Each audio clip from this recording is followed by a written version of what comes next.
The scratch marks on my bedroom window weren't there yesterday. I know this for sure because I clean that glass every Sunday morning with newspaper and vinegar. The marks look like claws dragged across the surface from outside. 4 long lines that catch the light when the sun hits them just right. My name is Danny, and I wish I never went on that camping trip last month. My older brother Mike had been planning it for weeks. He wanted to try this new trail he found online in the Cascade Mountains. I didn't really want to go, but Mom said I needed to get out of the house more. We packed our gear on a Friday morning in early October. The weather was supposed to be clear all weekend. Mike drove his old pickup truck up the winding mountain roads for 3 hours. The trees got thicker and taller as we climbed higher. Soon we couldn't see any other cars or houses. "This is perfect," Mike said when we found the trailhead. A wooden sign marked the path, but the paint was so faded I couldn't read what it said. We grabbed our backpacks and started hiking. The trail was narrow and covered with fallen leaves that crunched under our boots. For the first few hours, everything felt normal. We saw squirrels and birds. Mike pointed out different types of trees. The air smelled like pine and dirt. We stopped for lunch by a small stream and ate sandwiches Mom had packed for us. But as the afternoon went on, things started to feel different. The trees grew closer together. The path became harder to follow. We hadn't seen any other hikers all day, which seemed strange for a weekend. Mike kept checking his phone, but there was no signal up here. "We should find a good spot to set up camp soon," he said around 4 o'clock. The sun was already getting low behind the mountains. I nodded and kept following him deeper into the woods. My legs were getting tired from all the walking. That's when we found the clearing. It was a perfect circle of flat ground surrounded by tall pine trees. Someone had made a fire pit in the center with rocks, but the stones looked old and covered with green moss, like nobody had used this place in years. "This'll work great," Mike said, dropping his pack. We started setting up our tent as the sun disappeared behind the mountains. The woods got quiet except for the sound of our footsteps and the zipper on our sleeping bags. No birds singing anymore, no wind in the trees. I was hungry, so Mike started a fire to cook dinner. The flames danced and crackled as darkness fell around us. We heated up some canned soup and ate it with crackers. The warm food made me feel better after the long hike. Mike told jokes and we laughed together. But then I heard something moving in the trees behind us. It sounded big, like a large animal walking through the underbrush. Mike heard it too, because he stopped talking and looked toward the sound. We both sat still and listened. The footsteps stopped. "Probably just a deer," Mike whispered, but his voice sounded nervous. We waited another minute, then went back to eating our soup. The fire popped and sent sparks up into the black sky. I could see a few stars between the tree branches above us. The sound came again around 9 o'clock. This time, it was closer. Heavy footsteps circling our campsite just outside the ring of light from our fire. Mike grabbed a flashlight and pointed it toward the trees. The beam showed nothing but dark trunks and shadows. "Hello?" he called out. "Is someone there?" His voice echoed back to us, but nothing answered. The footsteps stopped again. We sat by the fire for another hour, but didn't hear anything else. Finally, we decided to go to sleep. I crawled into my sleeping bag and zipped it up tight. Mike banked the fire so it would burn low through the night. He climbed into his own bag next to me. The tent felt small and thin with all that darkness pressing in around us. I closed my eyes and tried to fall asleep. That's when the howling started. It wasn't like any animal I'd ever heard before, not a wolf or a coyote. The sound was deeper and longer, like it came from something much bigger. It echoed through the mountains for almost a minute before stopping. Then everything went quiet again. "What was that?" I whispered to Mike, but he was already asleep and snoring softly. I lay awake for a long time, listening for more sounds. The howling came twice more during the night, but farther away each time. Finally, I drifted off around 3 in the morning. The next day started out fine. We woke up to sunshine streaming through our tent. Mike made coffee on his camp stove while I rolled up my sleeping bag. The woods looked normal in the daylight. Birds were singing again. The scary feelings from the night before seemed silly now. We hiked for most of Saturday, following the trail deeper into the mountains. Mike had a map, but it was hard to tell where we were exactly. All the trees looked the same to me. We stopped for lunch by another stream and filled up our water bottles. The water was ice cold and tasted better than anything from home. But as we walked that afternoon, I started noticing things that bothered me.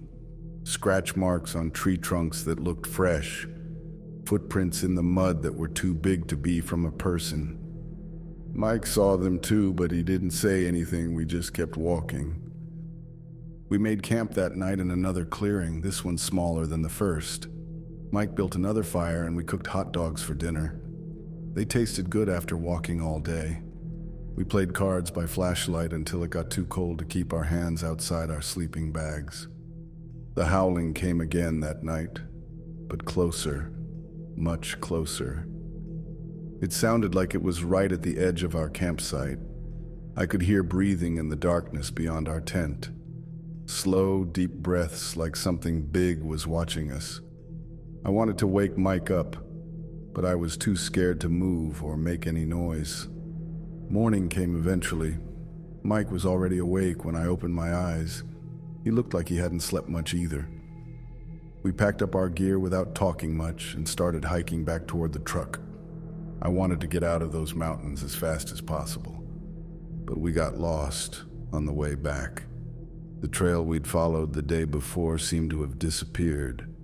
Mike kept checking his map and compass, but nothing looked right. We walked in circles for hours, seeing the same rocks and fallen logs over and over. The trees all looked exactly alike. "We'll find it," Mike kept saying. But I could tell he was worried too. The sun was getting lower and we hadn't eaten anything since breakfast. My feet hurt and my backpack felt like it weighed 100 pounds. We needed to find the truck before dark. That's when we saw it. Something moving between the trees about 50 yards away. It was tall and dark and walked on 2 legs like a person. But it was too big to be human. Way too big. And it had something growing out of its head that looked like horns or antlers. Mike grabbed my arm and pulled me behind a large boulder. We crouched there and watched through a gap in the rocks. The thing moved slowly through the trees, stopping to smell the air every few steps. Its head turned back and forth like it was looking for something, looking for us. I wanted to run, but Mike held me still. The creature was between us and the direction we needed to go. We had to wait for it to move away. It felt like hours, but was probably only 10 minutes. Finally, it walked deeper into the woods and disappeared behind the trees. We ran then. Mike led the way, crashing through bushes and jumping over fallen logs. I followed right behind him, too scared to look back. We needed to find that trail and get to the truck. The sun was almost gone, and we didn't want to spend another night in these mountains. Not with that thing out there. By some miracle, we found the path just as it got dark. Mike's flashlight showed the familiar wooden signs pointing back to the parking area. We walked as fast as we could, stumbling over roots and rocks in the darkness. But we made it. The truck was right where we'd left it. Mike started the engine and we drove away from that place as fast as the winding road would let us. Neither of us talked about what we'd seen. We just wanted to get home and forget the whole trip ever happened. The radio played country music as we drove through the night back to town. I thought that would be the end of it, Just a scary camping story to maybe tell friends someday.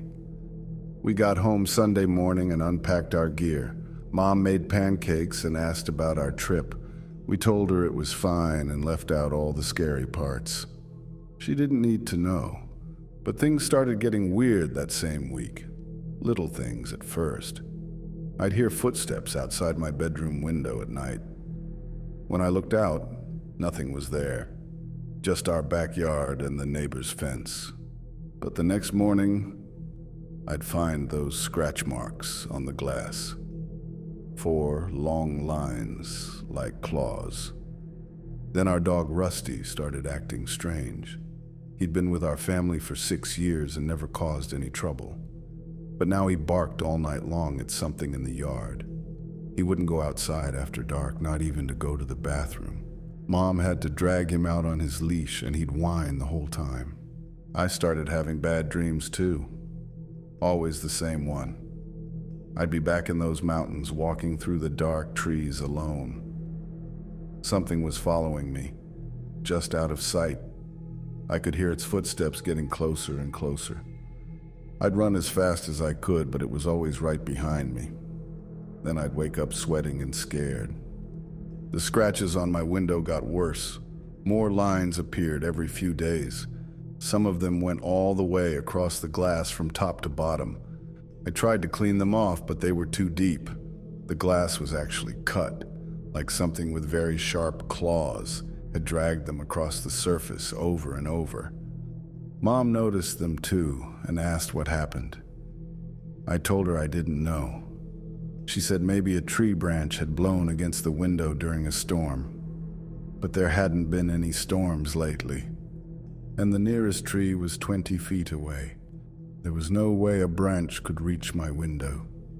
Then I started finding tracks in our yard, big footprints in the soft dirt around Mom's flower garden. They were huge, at least twice the size of my dad's work boots, and they had long claw marks at the end of each toe. The tracks came right up to our house, then disappeared on the concrete patio. I showed them to Mike, but he said they were probably just from a big dog. Maybe the neighbor got a new pet, he said. But I knew better. These weren't dog tracks. They looked exactly like the prints we'd seen in the mud up in the mountains. Whatever had followed us was here, in our neighborhood, outside our house. The worst part was the smell.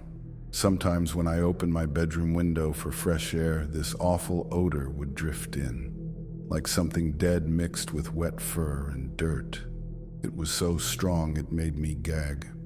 I'd have to close the window and turn on a fan to get the smell out of my room. One night in November, I decided to stay awake and watch. I turned off all the lights in my room and sat by the window with my blanket wrapped around me. The yard was quiet except for the sound of cars driving by on the street. I waited and watched for hours. Around 3 a.m, I saw movement near the back fence. Something tall and dark stepped out from behind the oak tree.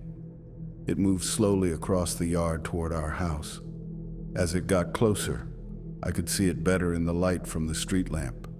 It walked on 2 legs but was covered in dark fur, and it had antlers growing out of its head. The creature stopped right below my window and looked up. Its eyes glowed yellow in the darkness like a cat's eyes, but much bigger. We stared at each other for what felt like forever. I was too scared to move or breathe. It tilted its head to one side like it was thinking about something. Then it raised one arm and scraped its claws down my window. The sound was horrible, like nails on a chalkboard, but much worse. It made 4 new scratch marks to add to all the others. I wanted to scream, but no sound would come out of my throat.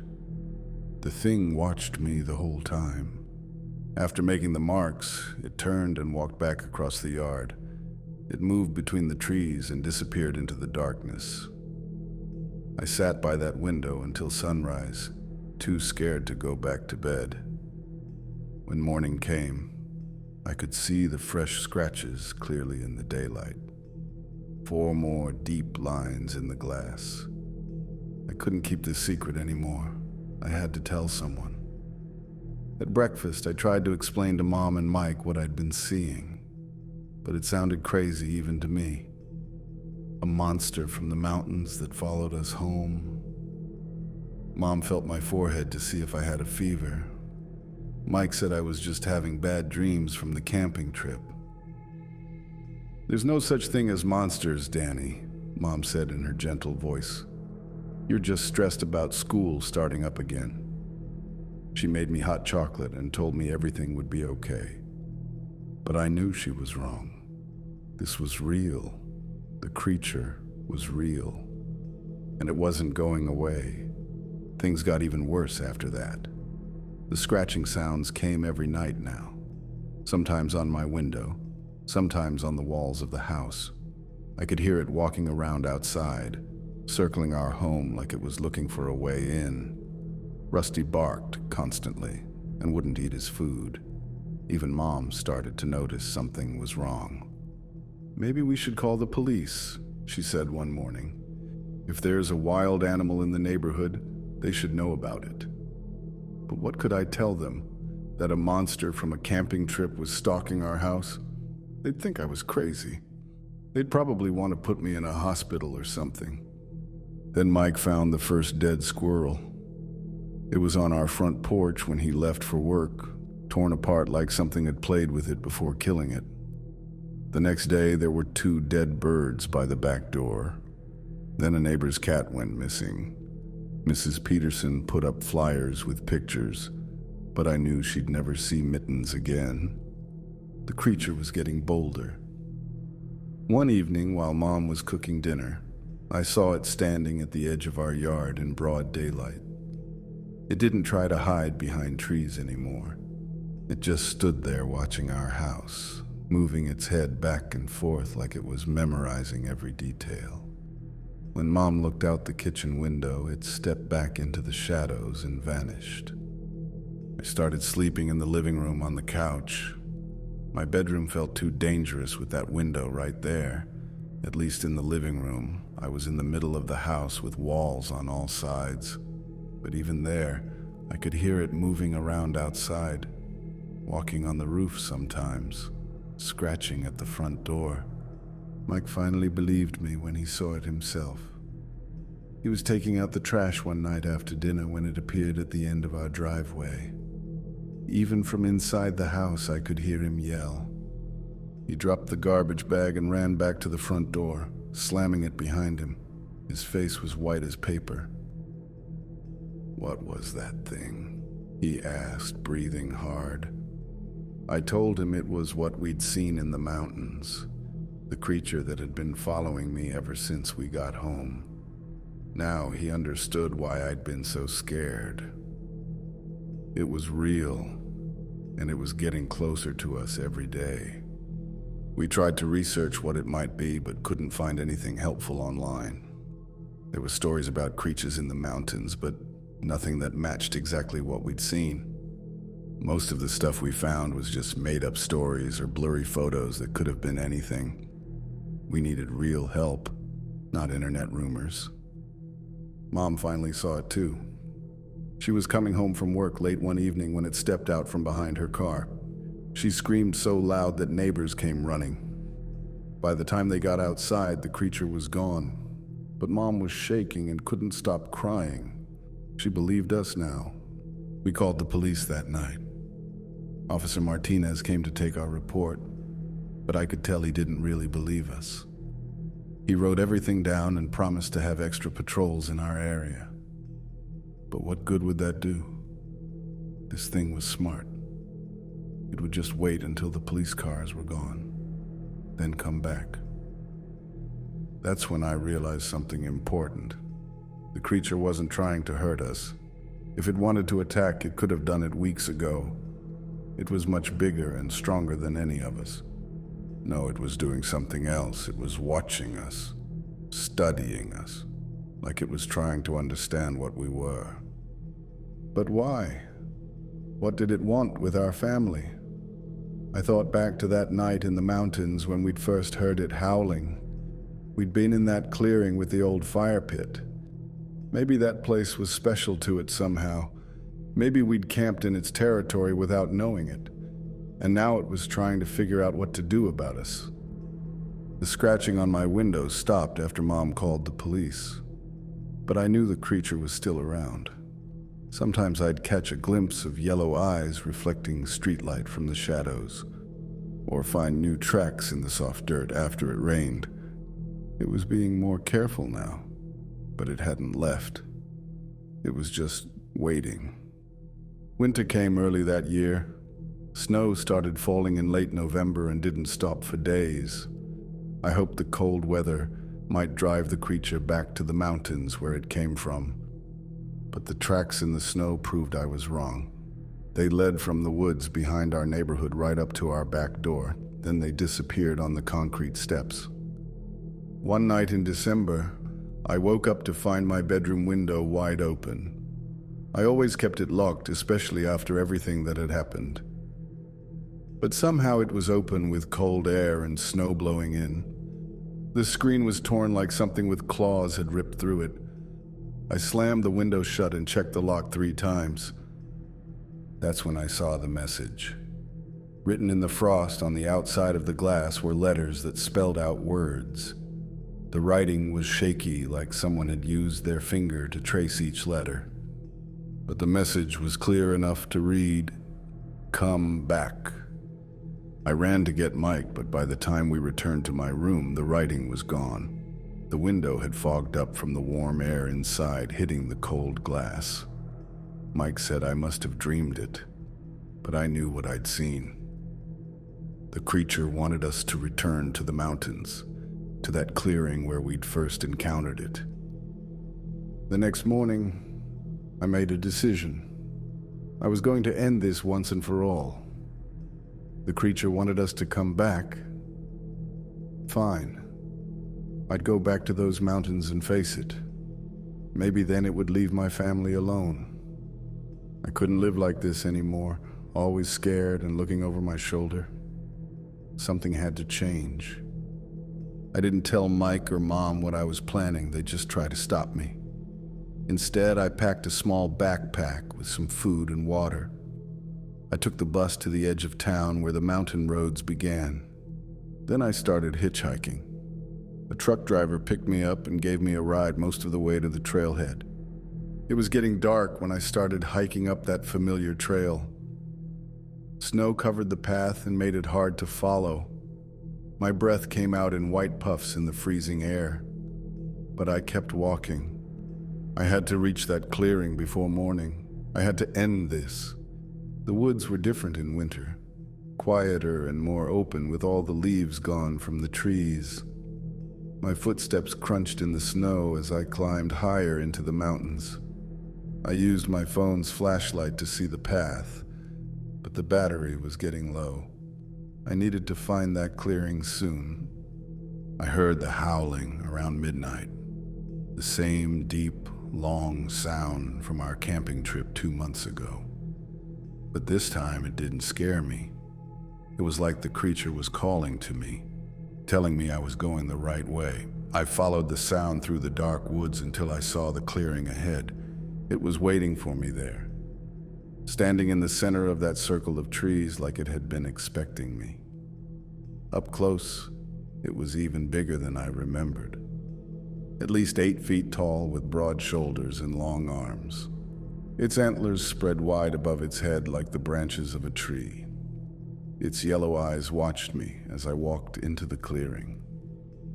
We stood there looking at each other for a long time. Neither of us moved or made a sound. I could see my breath in the cold air, but the creature didn't seem to breathe at all. Finally, I found my voice and spoke. "Why did you follow me home?" I asked. My voice sounded small and scared in the quiet woods.